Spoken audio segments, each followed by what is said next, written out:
এই ঘটনা একটা সভ্য দেশে ঘটে এটা কোনো সময় আশা করা যায় না।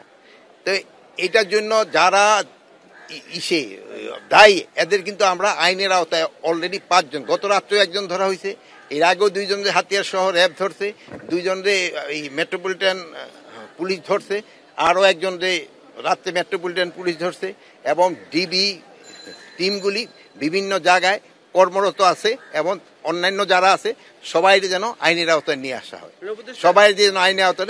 এই ঘটনাটা খুবই দুঃখজনক। তো একটা জিনিস হলো আপনাদের সবাই আমাদের মানে চিন্তা করা দরকার, আমরা খুব অসহিষ্ণু হয়ে গেছি কোনো কিছু একটা, এই অসহিষ্ণুতাটা আমাদের সবারই কিন্তু একটু কমায় আনতে হবে।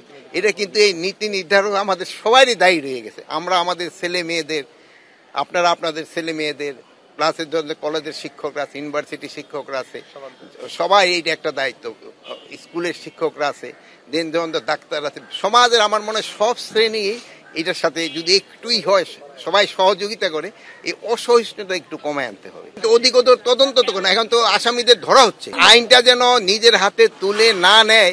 এই জন্য আমি তো কিছুক্ষণ আগেই বললাম, আমরা সবাই আপনাদের অনুরোধ করতেছি যেন আইন যেন কেউ নিজের হাতে তুলে না নেয়।